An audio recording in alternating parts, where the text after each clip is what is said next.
Welcome to a Healthy Push podcast. I'm Shannon Jackson, former anxiety sufferer turned adventure mom and anxiety recovery coach. I struggled with anxiety, panic disorder, and agoraphobia for 15 years. And now I help people to push past the stuff that I used to struggle with. Each week, I'll be sharing real and honest conversations along with actionable and practical steps that you can take to help you push past your anxious thoughts, the symptoms, panic, and fears. Welcome. You're right where you're meant to be. Okay, what do the small steps, aka taking healthy action, actually look like? So, you know how I say at the end of every episode, keep taking healthy action? Well, it's because there is so much power in consistently taking small steps. It's truly in the small steps that the healing happens. So in this episode, I'm going to dive in and I'm going to share some small, healthy, and practical steps that you can take that will help you to create that healthy relationship with anxiety. But first, I want to talk about something really important because it's an area that we can get caught up in and become really stuck. So when we're working to recover, we're often looking for the big things that will help us to get there. Like we convince ourselves, I'm missing something if I can just find that thing. And sometimes it's not just the big things, but we're often just seeking out the one thing that will do it.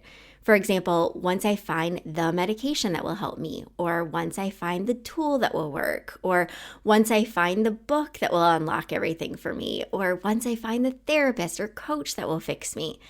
And don't get me wrong, medication, tools, therapists, coaches, these are all super helpful and they can help to support you along your recovery journey. But the truth and the reality is you are the one who is going to take the action and heal from anxiety, panic disorder, and agoraphobia. Not a medication, not a tool, not a book, or anyone else. And I know this is a little tricky because I know it feels like it puts a lot of the healing on you. But once you really accept that you are what's going to lead you to the healing that you so badly are working towards and want, it really changes so much and actually starts to make things a whole heck of a lot easier. You know, one of the most pivotal points for me in my own recovery journey was when I realized that I had wasted so much time searching for and waiting for something. Like I had been searching for or waiting for the right medication or tool or therapist or book or piece of information. And I was just searching. I was waiting, I was looking, and I wasn't taking the healthy action. And I fell into this trap over and over again. I felt so desperate and tired and sick of struggling. And I would think there has to be something that I'm missing. There has to be something that will work that I haven't yet tried. And doing this kept me stuck for so long, searching and looking for and waiting. You know, I would say so often, I will do anything to recover. But there was so much I wasn't doing because I was hoping one thing would come along and fix it all for me. I wasn't taking a lot of the healthy steps I knew I had to take, mostly because I knew it'd be hard to. And I just wasn't being honest with myself. You know, I remember one of the hardest parts of my journey was actually accepting that I was part of the problem. And there wasn't one solution or tool, and I really had to stop searching for and waiting for something. Instead, I really had to start taking all of the little healthy actions that would help me to reach my goals and live that life that I wanted to live. So I want you to recognize clarity truly comes in taking action. You're not going to get it in searching and seeking or waiting. The searching, seeking, and waiting takes our focus off of the action that's actually going to help us to get to where we want to be. And I know I'm sorry to disappoint you, right? But recovery truly happens when you consistently take small, healthy steps. Because the reality is that what you're struggling with is something that's probably been reinforced over months or probably even over years, maybe even decades. So it's simply unrealistic to think that there's one tool or person that's going to come along and undo all of the unhealthy pathways that have been created in your brain since you began struggling. It's really in the small, consistent, healthy actions. So let's talk about some small steps that you can start taking that will support your recovery. Okay, this first one is one of my favorites, and it's actually one of the first steps I have my clients and my Panic to Peace students do, along with setting specific goals. And it's that I ask them to define their why. Like, why are you working to recover? And I know this sounds a bit silly, but I want you to ask yourself this question right now. Why am I working to recover? Why am I doing this work? Why am I fighting so hard? And I want you to do this because knowing and reminding yourself of your why will help to keep you pushing yourself even when things get hard. When you can actually create and stand behind a why, like, why am I doing this? When you think about it, you probably don't do much in your day-to-day without having a reason why you're doing it. A why can be really powerful because it can be incredibly motivating. So why are you working to recover? Maybe it's so that you can travel the world, or to become a parent or a better partner or parent. And just a quick reminder, you're already an amazing parent, partner, spouse, sister, all the things, anxiety and all. Or maybe it's just to experience more peace, right? Or maybe it's to live out your dreams, or to land that job that you've always wanted, or just to experience more freedom. So I really want you to think about this, and I want you to write down your why somewhere. And when you see it, I want you to remind yourself of it. Your why, like I said, it's such a powerful motivator. It's something that will continue to really recognize and see why you're doing the work that you're doing. And there's so much more behind it than just pushing yourself to face the hard stuff and to feel the anxiety and, all the not so fun stuff. So I want you to define your why and really remind yourself of it often. Okay, the next small step is kind of a really big one, and it's another really important one. I want you to start building your awareness. And what I mean by this is really start becoming aware of how you're responding to anxiety and what unhealthy coping mechanisms maybe you're reaching for, and what behaviors and things might be contributing to your struggles. Like, this is huge, because if you can't even recognize how you respond to anxiety, like if you don't know how you respond to anxiety, if you don't even know that you're reaching for unhealthy coping mechanisms or that you're performing these unhealthy behaviors, how the heck are you going to change it and create those new and healthy pathways? And maybe for you, you're like, Shannon, I already have the awareness. I'm just not really taking the healthy action. That's great. Having awareness is such a huge piece that will lead you to the healing, and it will help you so much along your journey. But if you're like, no, I don't even really know how I respond to anxiety, I don't know, I'm not really aware, really work to cultivate an awareness, because it's one of the most important things. You can't develop that healthy response to anxiety and that healthy relationship with anxiety without it. So start building your awareness, start recognizing when you're responding in unhealthy ways. And when you do this, awareness building and recognizing, please don't beat yourself up for doing anything that might not be so healthy. It's okay. It's simply just starting to acknowledge when you're making unhealthy decisions and seeing it as an opportunity to make more healthy ones. So being aware and shifting your response, this is all such a big part of recovery and how you heal. All right, this next one is another really big one. I feel like they all are. But you have to practice allowing yourself to acknowledge your anxious thoughts and feelings and actually give yourself space to feel them. So rather than trying to fight, suppress, or avoid your thoughts and your feelings, you have to really work on making space to acknowledge them, to allow yourself to feel them, to really just let them be there without trying to do a bunch of things to get rid of them. And really, this means also acknowledging and feeling without judgment, because it's okay to feel anxious. It's okay to feel scared. It's okay to feel upset. You really have to allow yourself to feel your emotions with not being super judgy about why you're feeling them or what it means, because it really doesn't mean anything aside from you're just feeling something or you're having thoughts, and just let them pass. And they do pass, and they start to pass with a lot less tension when you just begin making space for them. So remember, you're allowed to feel anxious, and it doesn't have to mean anything when you feel anxious. So allow yourself to feel it and allow yourself to let it go. But remember, this one is a huge piece of recovery, like really practicing letting yourself feel anxious and making space for it and not trying to come up against it and do everything to get rid of it. This is such a huge healthy action that you can consistently practice in your day-to-day. All right, the next one, look for ways to reduce stress.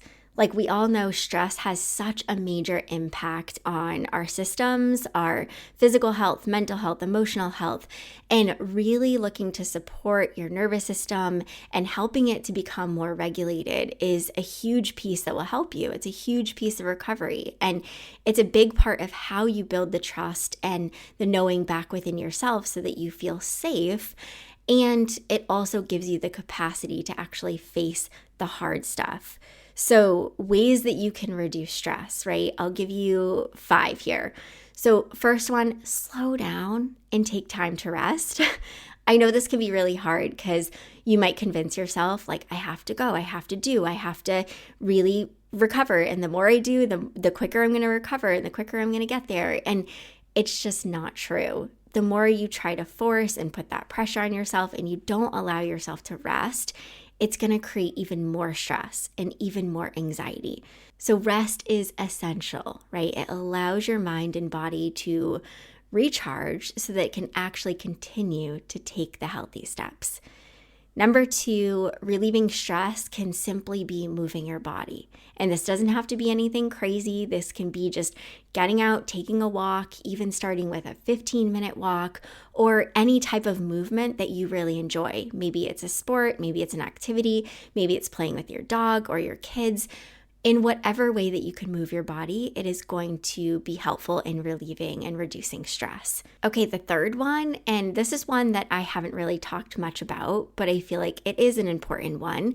I think if you're one that you like to take the natural path, there are some natural supplements and some supportive remedies. And I share quite a few supplements and other remedies on my Amazon storefront, and I will link to that in the show notes. Like, I love caffeine-free teas, and they can really help to reduce stress and just make you feel a bit calmer. I love magnesium supplements, and there are some bath products there. So you can check these things out. And definitely if you have any questions regarding supplements or if you should take something or whether or not it's a good choice for you, please make sure to consult with a healthcare professional. Okay, number 4, set boundaries and actually stick to them, including boundaries with yourself. Like, this can really help to reduce stress. Maybe it's boundaries surrounding work or family members or activities. Just allowing yourself to say no more can go a really long way. So set boundaries. That can be a really good one to relieve and reduce stress. And number 5, the last one, check your relationship with your phone and social media. Like, I cannot stress this one enough. So much stress and overwhelm comes from how much information and just junk we take into our brains. So some things that can be helpful: turn off notifications, do a social media inventory, like look at who you're following, what you're following. Do these accounts that you're following actually make you feel good, or do they make you feel bad? Or just take an inventory. How much time do you actually spend on social media? Maybe you can limit the time that you spend on social media, or just put parameters on how much time you're spending on your phone. And I know that there are apps and even things within your phone that can help you with this. So this is a big one. We often overlook the small things that are actually going to help us to heal. Please do not overlook supporting your nervous system. This is such a big one and will help you in so many aspects. Okay, the next one, carve out 10 to 15 minutes of your day to face something that you've been avoiding or to do something that scares you. I know this one probably sounds ick, and yes, it's probably going to be hard and it's probably going to be scary, but facing your fears and doing the things that scare you is how you push past the things that are leading to the anxiety and the symptoms and panic and fears. And I'm talking just 10 or 15 minutes. If you have to, just start with 5. That's great. Start with 5 minutes. Maybe it's 5 minutes in a car, or 5 minutes of walking around your neighborhood, or 5 minutes going into a store by yourself, or 5 minutes of being alone in your house. And believe it or not, this is something that I still practice every single day. Like I set a goal every day to do something that scares me or something that just makes me feel a little bit like not super comfortable. And you know what? Doing so has led to so much more courage, more confidence, more trust in myself, more joy, more peace, more freedom. I really can't emphasize enough. It is absolutely worth it to do the things that make you feel uncomfortable. It's absolutely worth it to do the things that scare you. And remember, just because you feel uncomfortable, just because you feel scared, just because you feel like, oh gosh, it does not mean that you're in danger. So take 5, 10, 15 minutes and just push yourself, with something that feels very manageable. It might feel scary, overwhelming, like, yes, this is going to be hard, but it doesn't feel like it's throwing you off of the deep end. So challenge yourself today. What is something I can do that really is going to make me feel uncomfortable and is something that scares me? I promise you are so much more capable than you think you are. Okay, the next small step, ask for support. When you're struggling with an anxiety disorder, I know you often probably convince yourself you can't ask for support because if you do, it means that you're needy or weak or dependent or incapable or that you're seeking reassurance. But the truth is we all need support and we are all deserving and worthy of support. Like you do not have to recover alone. And in fact, if you're trying to, you are less likely to recover if you're going about it alone. So ask for help, share what you're struggling with. And I promise you, those who love you and care about you and the people you need in your life, they're going to support you. They are going to help you in any way that they can. After all, I'm sure this is how you feel about those that you love and care about, right? I know when somebody I love and care about needs me and they ask for my help, no question about it. I'm there because I want to be, not because I feel obligated. So if you're not currently in therapy or if you're not currently working with a coach, find somebody who can help you and support you and guide you, or join a class or a program. There are so many classes, not just my own, of course, and not just my own Panic to Peace program, but there are so many things out there that can help you to get the support, that validation to be heard and seen, and just that community. There is so much that can be helpful. So don't try to go about it alone. Ask for help. Okay, the last one, and is a really good and important one. Do one thing every day that you enjoy. I know this might sound silly, but it's so powerful.